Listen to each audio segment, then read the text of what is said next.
I fellowship? did know that, and I have great people in mind. Dorothy and Donald Lewis. They're my neighbors. Well, they're my neighbors too. Well, that's true, but did you know that the Lewises bought the South House at the time the fellowship couldn't? Oh, well, did you know that that's why we have such a nice parking lot now on the Hmm. lower level? True, but did you know Dorothy contributed to the operations of memorial services for decades? Well, did you know that Donald faithfully ran the sound system for at least a decade before Sam Wormley took over that responsibility? I did know that, but did you know Donald has always been a contributor to building and maintenance Well, to the did you building? know that both Dorothy and Donald always lead the effort when we do outside grounds activities improvements at the fellowship? I did. Yes. Did you know that they're grandparents? Well, I did know that. Did you know that Dorothy is a master seamstress? Did you know that Donald's a master gardener? I did know that, but I didn't know where they are. Why haven't I seen them in such a long time? Because since they are grandparents, they are visiting their new grandson and their granddaughter, Zella. Well, I guess you know them pretty well, but I still think I might know some things you don't know. No, I don't think so. But we miss you, Dorothy and Donald, since you're visiting your grandkids. So hope to see you soon. And thank you for everything you've done. Thank you, Dorothy and Donald, and thank you, Kathy and David. The consolidation of the American Unitarian Association and the Universalist Church of America took place in the context of the civil rights movement and rising racial tension in the late 1950s and early 1960s. This consolidation took place before Bloody Sunday in Selma at the bridge. Folk songs and spiritual songs were repurposed as protest songs and freedom songs. Our prelude this morning is Eyes on the Prize, a folk song that became influential during the civil rights movement during the time of consolidation. It is based on the traditional song Gospel Plow and also known as Hold On. The singer is Mavis Staples.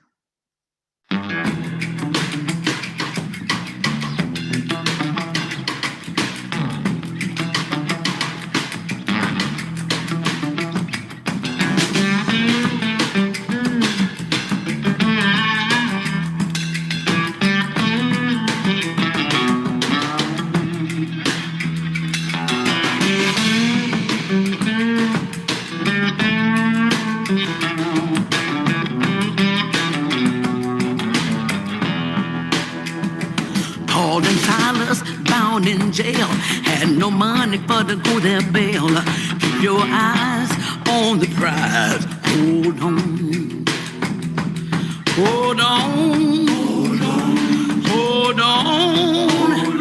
Keep your eyes on the prize. Hold on. Hold on. Hold on. Keep your eyes on the prize. Hold on. Paul and Silas began to shout. Doors popped open and all walked out.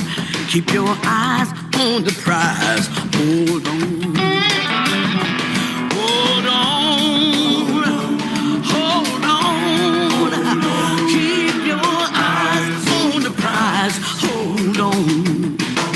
Well, the only chains we can stand are the chains of hand in hand. Keep your eyes on the prize. Hold on. Got my hand on the freedom plow. Wouldn't take nothing for my journey now. Keep your eyes on the prize. Hold on. Hold on. Hold on. Keep your eyes on the prize. Hold on. Hold on. Hold on. Keep your eyes on the prize. Aye.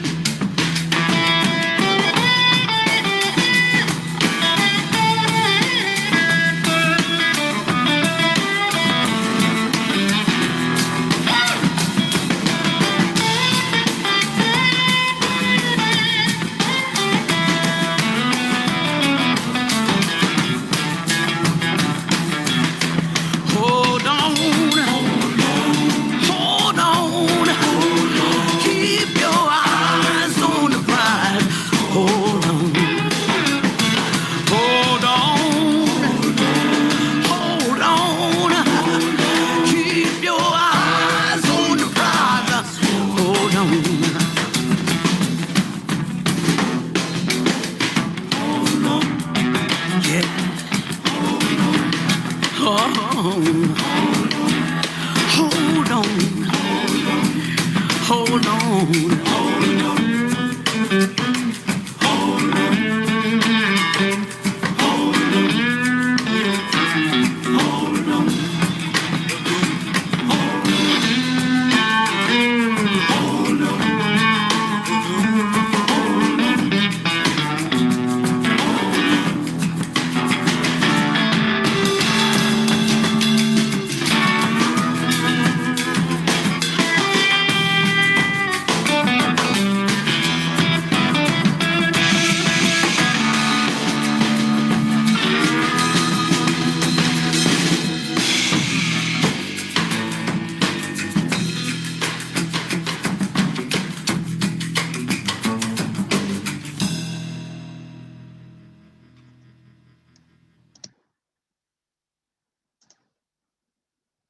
The offertory recipient for May is the Iowa Natural Heritage Foundation, a statewide nonprofit conservation organization that works with private landowners and public agencies to protect and preserve Iowa's land, water, and wildlife. Since its founding in 1979, supporters and staff have protected more than 180,000 acres of Iowa's natural resources. Thank you for your generosity in your offerings this morning, which you can make for the Iowa Natural Heritage Foundation at the end of the service by going to the uufames.org website and look for the Giving tab. Again, I thank you for your generosity to this important foundation.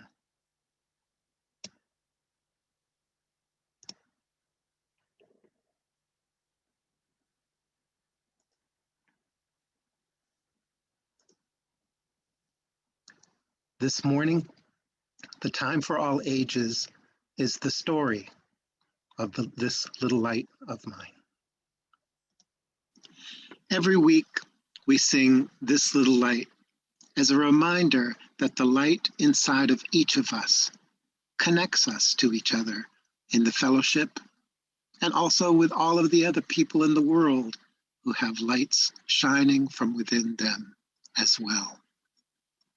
It holds us together, this special light, when we share it. But there's more story to this song.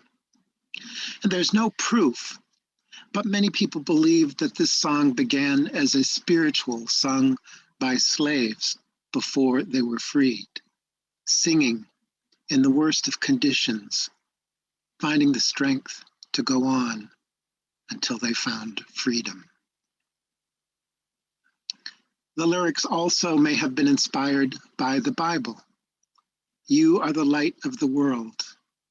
Let your light shine. The first written proof of the song appears in a 1933 newspaper that reported that This Little Light was sung at an African Methodist Episcopal conference in Helena, Montana. For the civil rights leaders of the 1950s and 60s, music was a vital and essential tool for their fight for equality. By singing together, oppressed groups became unified. Their shared identity was reinforced. Their desired outcomes were musically communicated, and their resolve was strengthened. Rutha Mae Harris, a member of the Freedom Singers, explained the power of song. She said, "Music was an anchor. It kept us from being afraid. You start singing a song and somehow those billy clubs would not hit you." It played a very important role in the movement. The Highlander Folk School in Monteagle, Tennessee, provided training for civil rights movement leaders, including the Reverend Dr. Martin Luther King Jr., Rosa Parks, Ralph Abernathy, and John Lewis. Zilphia Horton was the music and drama teacher for Highlander from 1938 until her death in 1956. She repurposed folk and religious songs to serve as protest songs for the labor and civil rights movements. Many of these freedom songs originated in African American churches, and people sang and still sing the lyrics as written or adapted to the struggle which they are engaged in. So the next time you sing or hear This Little Light, I hope you'll remember this important story, and that the song is a part of the history of African Americans and other oppressed people who sing for freedom, justice, and equality. I hope you enjoy this early 1960s version of the song by Sam Cooke. Amen. Amen. Amen. Amen. Amen. Amen.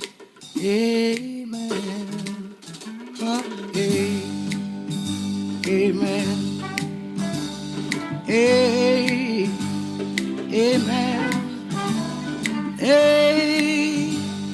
Amen. Amen.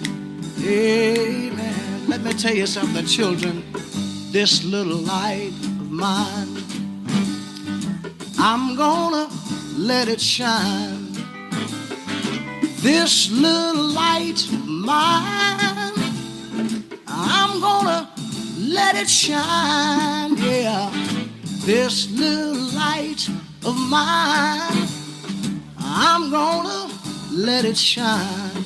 I let it shine, let it shine to show my lover. I wanna tell you that everywhere I go, I'm gonna let it shine. And everywhere I go, I'm gonna let it shine, yeah. Everywhere I go, I'm gonna let it shine. I let it shine, let it shine to show my lover. I got to tell you that even in my home, I'm gonna let it shine. And even in my home, I'm gonna let it shine, yeah. Even in my home, I'm gonna let it shine. I let it shine, I let it shine to show my lover. I got to tell you that when I see my neighbor coming, I'm gonna let it shine. I think I see my neighbor coming. I better let it shine, yeah.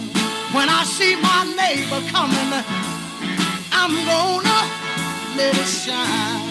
I let it shine, let it shine to show my lover. How I like to say amen. Amen. Amen. Amen. I wonder what everybody joined me on the last chorus. Everybody? Amen. A little louder.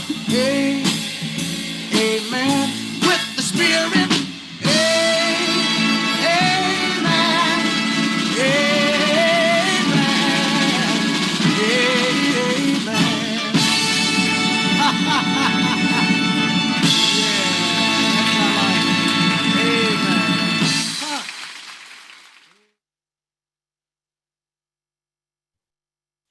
Good morning. This is Ralph Gandy, and today our reading is Come Together by Robert Longley. Ever try to measure the power of a dream? Ever sit and wonder where water becomes a stream? In ways there is no difference, for nothing it begins. The pieces come together and it ebbs and flows and spins. In time, it becomes power. No force may stop its flow. None may know its beginning, but all may see it grow.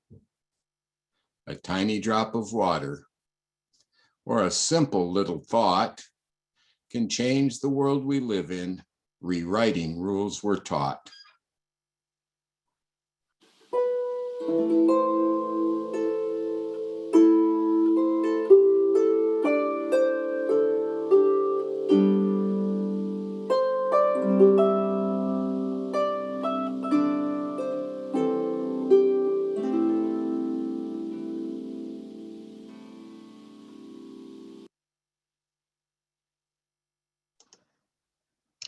Each week, we take time in our service to share milestones in our lives, significant things that are bringing us joy or challenge or gratitude.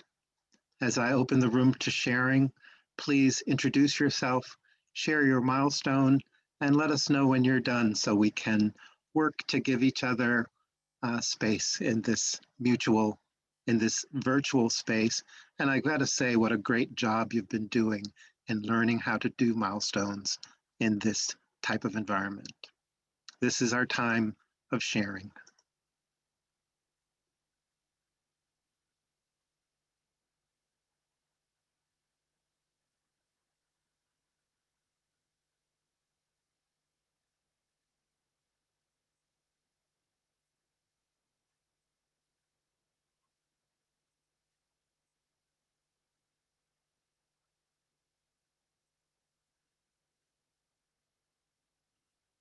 If you're going to share a milestone, please remember to unmute yourself.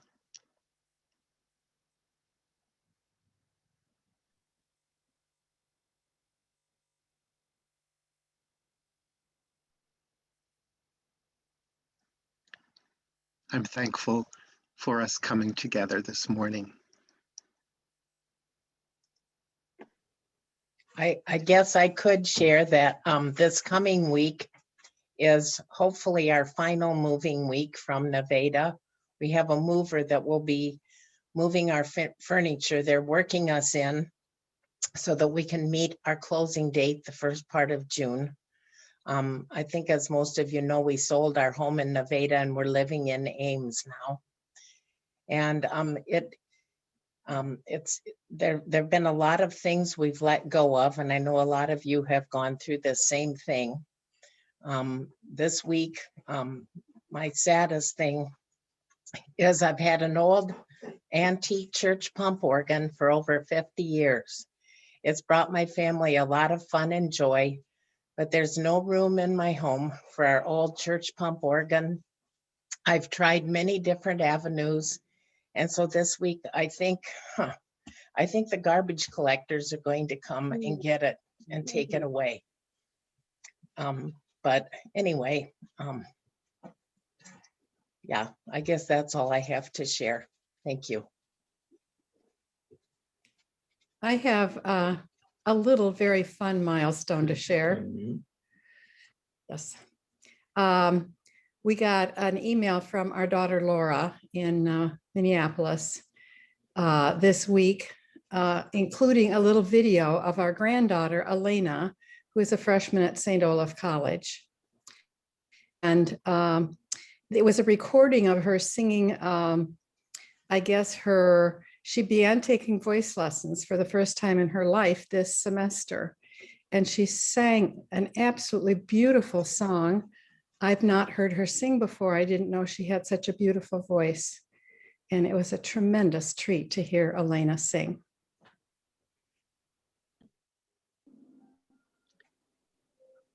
I would like to make a comment. This is Kay Berger. I would like everyone who shares a milestone to please give your name, because my screen does not show everybody at the same time. So could you please give your name? And that's all I have to say. Hi, this is Matt Harfaris. I'm in Oklahoma City, and I'm relatively new to our community, and I have shared milestones before about my journey toward becoming a UU minister. Classes will start in the fall at Iliff Theological Seminary in Denver. It's an online hybrid program. So I'll be visiting Denver every, I guess it's every 5 weeks or so for a couple of days. But anyway, I have reached out to y'all for support previously, and I just want to let you know how meaningful that has been to me to have your support and to really feel that as I undertake what I take to be a really both a joyous and a serious adventure. So thank you all for all of your positive energy and your love and your thoughts. And I'm done. Thank you.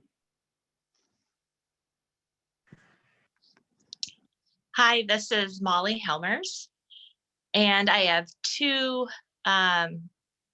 joys to share. One, I want to acknowledge the really wonderful work that the Ames school system is doing on behalf of the kids with the COVID situation. They have organized 3 different clinics for our kids to get vaccinated, those who are 12 to 15 and are now eligible for the Pfizer vaccine. So those are going to be available, and all 3 of the clinics have filled up like in hours. So that's great news for everyone in the school system.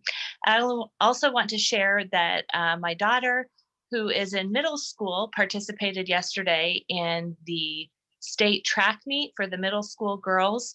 And she was part of a team that runs the 4x800 relay, and they broke the state record by several seconds. So it was a very exciting day for us. I'm done.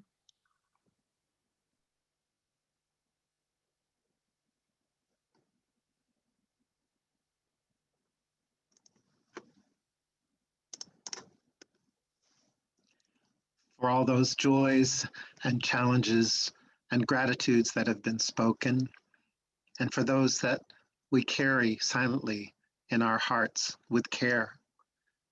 Please know that in this community, no one ever needs to make the journey alone, and that you are loved. Let's share a moment of silence together.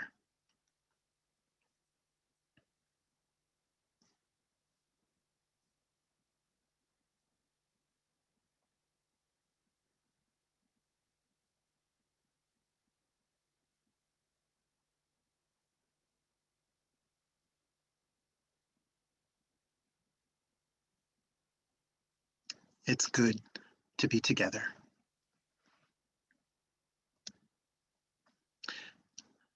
The theme this month is story. And as you know, today is the story of the consolidation of Unitarianism and Universalism 60 years ago. Here's a video made by the Reverend Molly Hausch Gordon, which has reflections from leaders in both faiths at the time of the consolidation. I'm Molly Hausch Gordon, newly ordained Unitarian Universalist minister. Recently, I had the pleasure of interviewing 3 leaders of our tradition who were active at the time of the consolidation of the Universalist Church of America and the American Unitarian Association.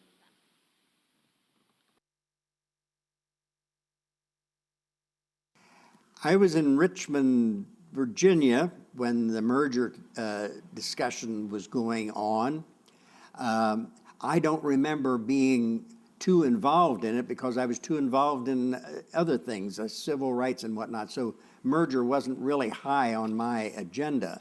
But I do remember that I preached against it.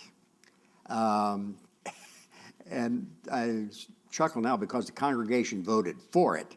So that was how much influence the minister had. Learned that early in the game. I'm not certain why I was opposed to it, but in thinking about it, I think I was influenced by A. Powell Davies, for one thing. And I stumbled into one of these meetings, and there were like 50 people packed into this, I won't say smoke-filled room, but it was a caucus room. And Powell Davies, this person whose books I had and whom I admired so, and I actually had heard him preach once, amazing man. But he was leading an effort to oppose merger. And so that was very disappointing to me and disillusioning. Well, it was during my last years in seminary. In fact, I was already engaged to be married. My husband-to-be and I went to a conference in Andover in the summer of '53, and we heard that this was coming, and we thought it was a great idea, we as individuals. My own feeling at the time was that there was a great deal of enthusiasm and excitement on the expansion of Unitarianism, especially in the South and really throughout the country, but it was the height of the fellowship movement, and people were really excited about this. And I felt that this would divert our attention from growing. Somehow Unitarians would be held back by that kind of emphasis and resources being put into merger at that particular time. On the Universalist side, I think there was a fear that they might be swallowed up. I always had this very positive feeling about merger. It was like a non-issue for me. And I wasn't surprised when the two plebiscites in the late 50s were, pretty overwhelmingly positive. The final one, I think, was about 90% of congregations voting, both Unitarian and Universalist, for consolidation. You can put it either way. It's something that should have been done a long time ago, and now we're ready to do this, and we want to join with the Unitarians. Or we are poor and we are losing ground, and we jolly well better join with somebody who's a little bit more successful, or we're going to be in real trouble. But it was also a very exciting time. There was a great deal of enthusiasm, and hopes were high for the future of the movement. It was kind of we're almost ready to hug each other, even though we've never felt Unitarians were very huggable. But it was kind of what we've been waiting for and kind of urging onward has finally happened. The highlight of the meetings in Boston where the two groups were consolidated was the service at Symphony Hall, where they had the pulpit from Channing and from Hosea Ballou.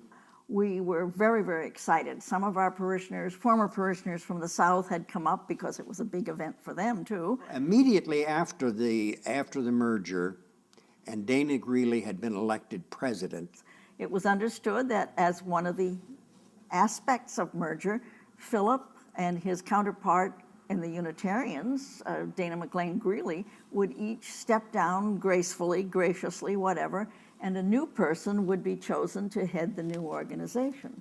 And when the time came, Phil stepped down, but Dana McLean Greeley kept right there. There were those, I think, who feel in retrospect that the Universalists got the short end of it, and sheer numbers helped determine that, perhaps. But then in the 60s, we developed a number of controversies within the movement, the Black Power movement, for instance, the Vietnam War. This tended to fracture parts of the association, and so the whole thing sort of slowed down, that we didn't realize the growth that we had hoped for, and that we became consumed with these various issues within the movement. And I wish, for example, that we had been much more aggressive in recruiting people of color much sooner. Our first openly gay ministers were placed in 1980, our first lesbian ministers in 1984. They didn't ever seem to pay a lot of attention to women in the ministry and what kind of a unique contribution they could make. Women were entering the ministry all the time in those days. Now it's a much more democratic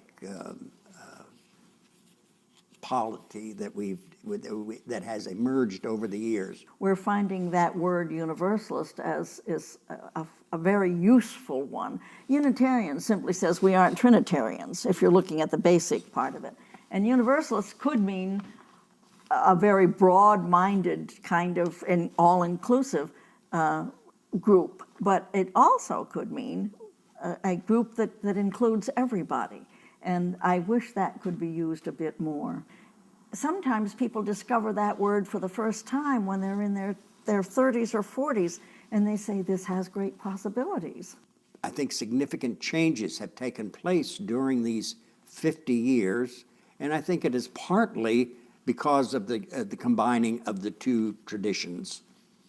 Over the long run, that it has proved to be a very beneficial thing that resulted from the merger. I would like to see the movement become more inclusive, more diverse. I would like to think that there can be people of various religious, and at the moment, of course, the controversial one would be Muslim. People with different religious backgrounds could worship together with persons who perhaps have found acceptance already, but would welcome those because they remember what it's like when you're not accepted. So I would like to see us grow in numbers, and I would like to see us grow in influence and in the larger society and work toward a more just and compassionate society. And one of my favorite authors was John Cheever, and this to me is as good a mission statement as any for our future, and that is to, he was speaking of the mission of being a writer, but I see it as our mission as well, to build small shelters of hope and to illuminate life's darkened ways.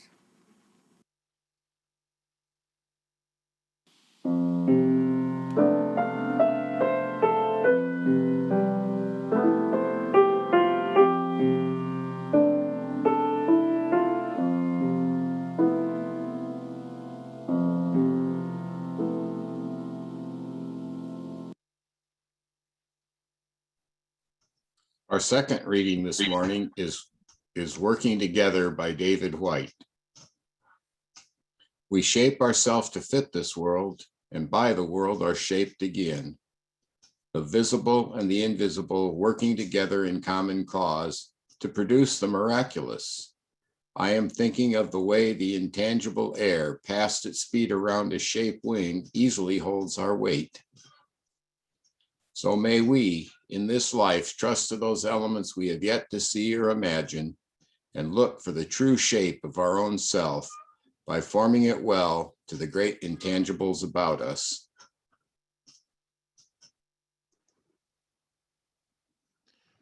The Reverend Dr. Martin Luther King said, "Jazz speaks for life. The blues tell the story of life's difficulties, and if you think for a moment, you realize that they take the hardest realities of life and put them into music, only to come out with some new hope or sense of triumph. This is triumphant music." I Wish I Knew How It Would Feel to Be Free is a jazz song written by Billy Taylor and Dick Dallas. The song served as an anthem for the civil rights movement. This is a widely played version, which was recorded by Nina Simone.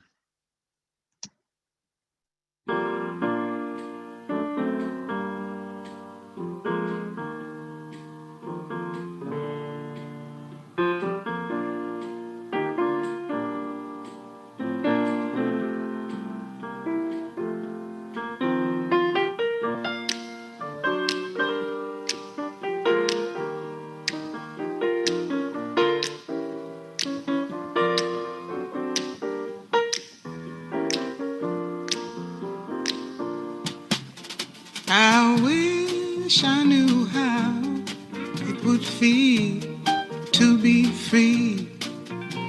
I wish I could break all the chains holding me. I wish I could say all the things that I should say. Say them loud. truths in clear for the whole round world to hear. I wish I could share all the love that's in my heart.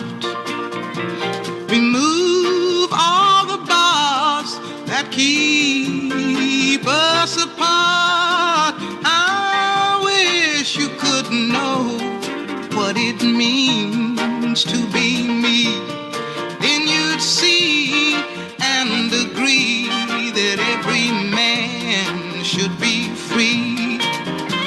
I wish I could give all I'm longing to give. I wish I could live like I'm longing to live. I wish I could do all the things that I can do, though I'm way overdue. I'd be starting anew. Well, I wish I could be like a bird in the sky. How sweet it would be if I found I could fly. I'd soar to the sun and look down at the sea. Then I'd sing, 'cause I know, yeah. And I'd sing, 'cause I know, yeah. And I'd sing, 'cause I know how it feels. I know how it feels to be free. Yeah, yeah, I know how it feels. Yes, I know how it feels to be free. Lord, Lord, Lord.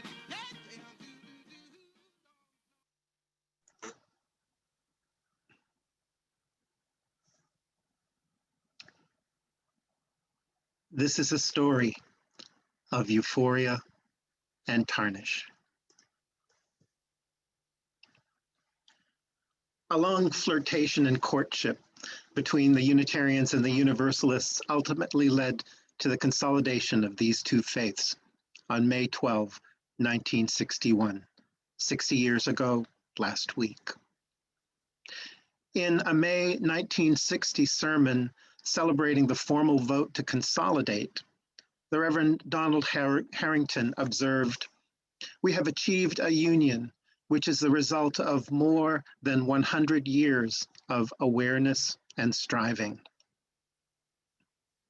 In the early 1800s, the iconic Universalist minister Hosea Ballou made Universalism theologically Unitarian, insisting upon a spirit of toleration and mutual acceptance in religious fellowship. Ballou said, "If we agree in brotherly love, there is no disagreement that can do us injury. But if we do not, no other agreement can do us any good." During the same years, the Unitarian transcendentalist Ralph Waldo Emerson was a prophetic voice of the personal, the experiential, and the universal in religion. As early as 1899, there was a motion adopted by both movements to seek coordination, not consolidation, unity, not union, and this had no results. It is a long, complicated, and fascinating set of histories told from many different points of views, primarily by white and male writers. Serious considerations were initiated in 1937 by Frederick May Elliott, the longtime minister at Unity Church in Minneapolis and president of the American Unitarian Association. He called for merger with Universalism so that both might survive the devastating 30s and World War II. Both traditions recognize the value of concentrating and sharing efforts instead of scattering them as both struggle to survive. and yet both feared losing their identities. The result was the establishment of an intermediary council of liberal churches as a first step towards merger. Shortly after, Eliot died.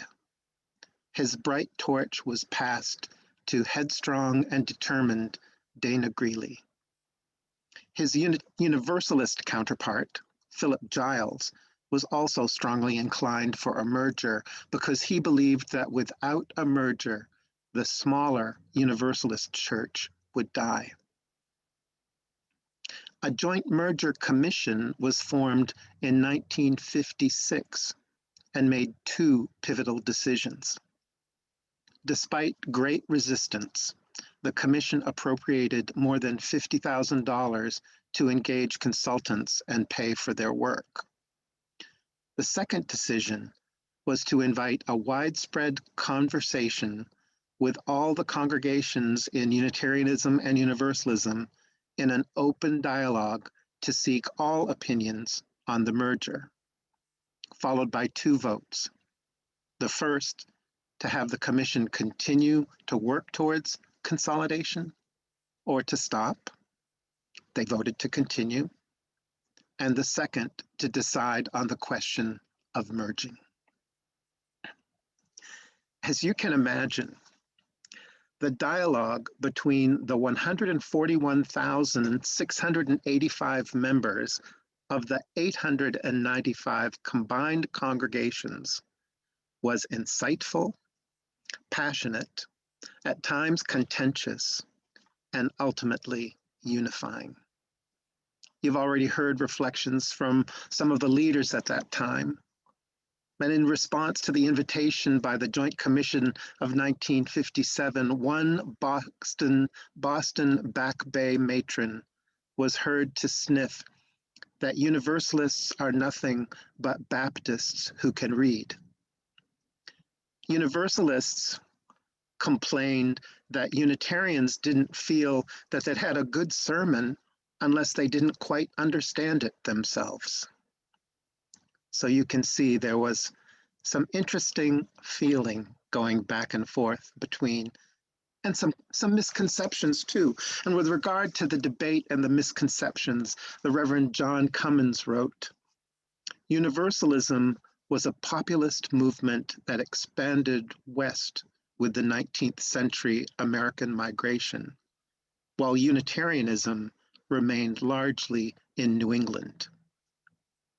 Both tended towards Unitarian belief, but there were theological and organizational differences. Both were in serious need of revitalization after the ravages of World War II and the Great Depression. The Universalists were perceived as being conservative, but they had purchased the Charles Street Meeting House in Boston for experimental services.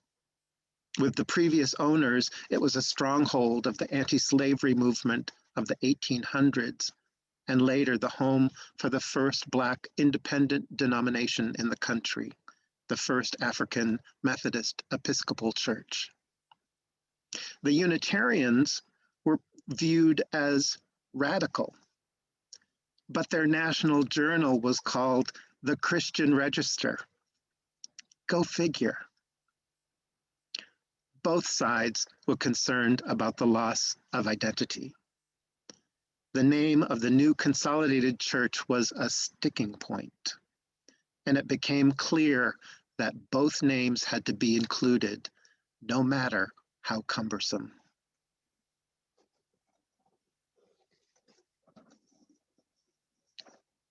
In 1959, General Assemblies for both denominations were held concurrently in Syracuse, New York. In plenary sessions, there were 57 proposed amendments to the merger agreement, which were individually moved, seconded, debated, and voted on the floor of the separate assemblies, and before they could merge, both assemblies had to come up with the same answers to the 57 amendments. Can you imagine that? The concurrent assemblies have been described as unbridled democracy in action, a Unitarian Council of Nicaea, a parliamentary alley fight, and a heated family squabble. The amendment that gave rise to the most heated debate and almost made the whole thing fall completely apart was whether or not to add a specific reference to Christianity in the principles and purposes of the new UUA. The two assemblies met separately, they met together, they met late into the night, and in the final joint session, there was only reference to the universal truths taught by the great prophets and teachers of humanity in every age and tradition. Consolidation was approved, and on May 23, 1960, 2,000 Unitarians and Universalists met together in Boston's Symphony Hall to celebrate the consolidation, which would become legal and formalized on May 12, 1961. There were joyful and bittersweet tears as those gathered sang "As Tranquil Streams," a song that opens with the lyrics, "As tranquil streams that meet and merge and flow as one to seek the sea, our kindred hearts and minds unite to build a church that shall be free." It was a time of euphoria, tempered by institutional and personal tarnishes, reflections of the culture of 1961 America. The nuclear arms race was a looming threat. You might remember taking refuge under desks during school drills and practice evacuations. The first UUA president, Dana Greeley's highest priority was peace. With the beginnings of the Vietnam War, an anti-war movement became central to his priorities. He called it America's greatest moral calamity. In what could have been considered treasonous, he went to Vietnam twice with other religious leaders to negotiate peace. Controversial anti-war demonstrations, draft card burnings, and offering sanctuary to draft dodgers, all taking place in Unitarian Universalist spaces, were sources of anger and division in the newly minted UUA, leading to a serious loss of members and contributions. Combined with Greeley's deficit budget plan and investment spending for future initiatives, the UUA was in financial crisis. Somehow, his charisma kept things going. Like today, Unitarian Universalism reflected American culture.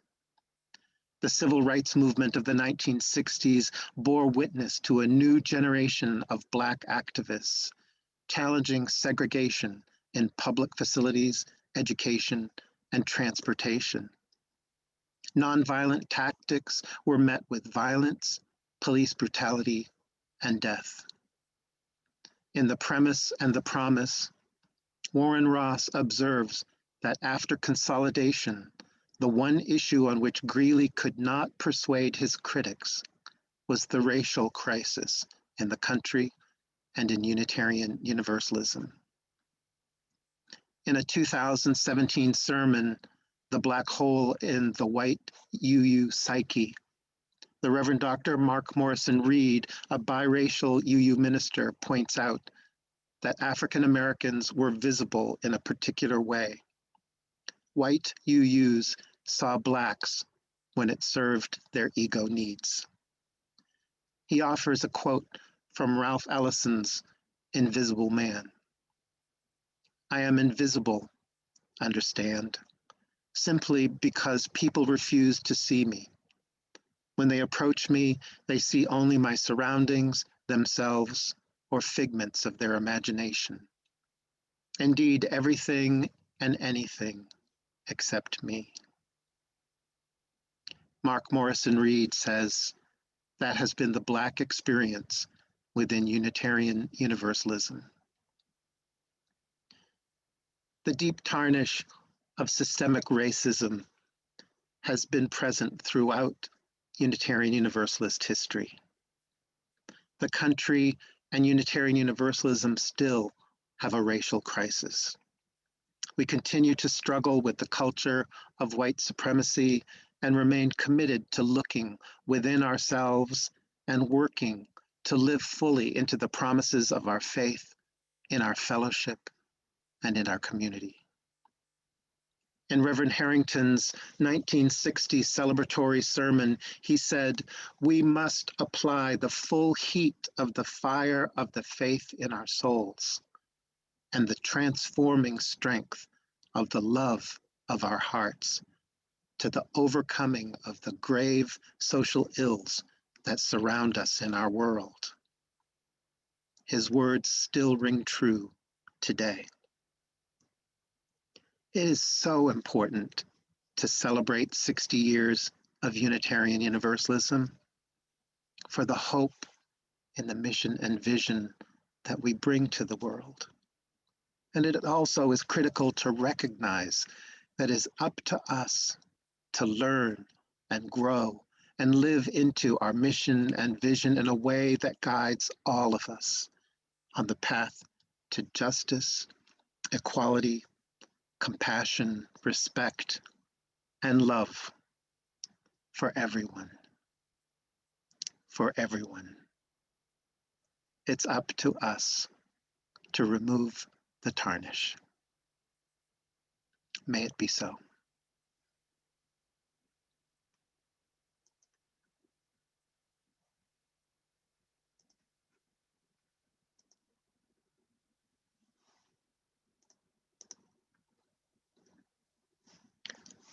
Our closing song today is number 145, As Tranquil Streams, which was sung at the 1960 celebration. Marion Franklin Ham wrote this 1933 song prior to the consolidation to celebrate the growing relationship between the two denominations who were finding it useful to work together. The lyrics are provided at the bottom of the screen.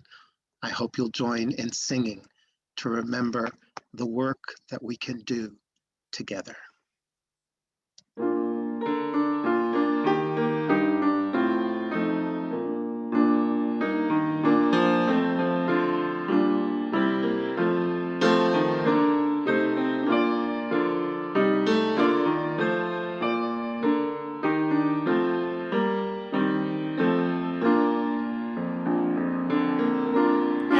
Tranquil streams that meet and merge and flow as one to seek the sea. Our kindred hearts and minds unite to build a church that shall be free.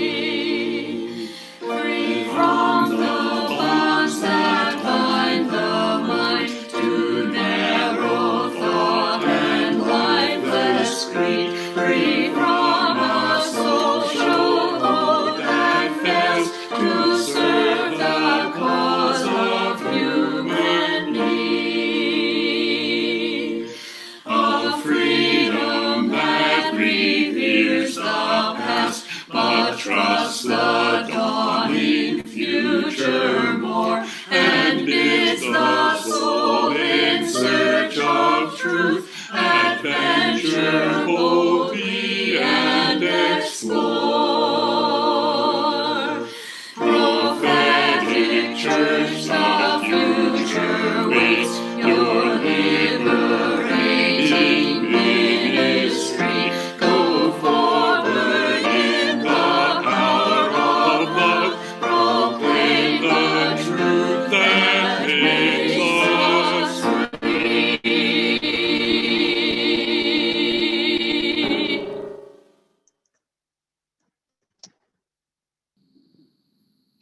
Our closing words as we extinguish the chalice come from Ian Huntington Bear. are the story of the world. You are the world coming to know itself. May you trust that all you do and will ever say belong in the story of the world.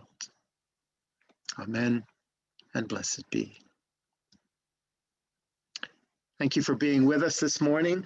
And remember that we are celebrating our own 75th anniversary of this fellowship. And history is being made right now as the roof is being replaced. And here's a couple of pictures that I took last week as the people continue to help us with our water issues from the roof. And thank you to everyone who contributed in the campaign to make this possible. You are historic givers who make things happen when we come together. Your generosity makes a difference in this world. I hope you'll remember the Iowa Natural Heritage Foundation and your generosity this morning, and other initiatives that we are committed to, Black Lives Matter and our partner church. Please go to the UUF Ames website and find the Giving tab. We'll now go into breakout rooms for 15 minutes.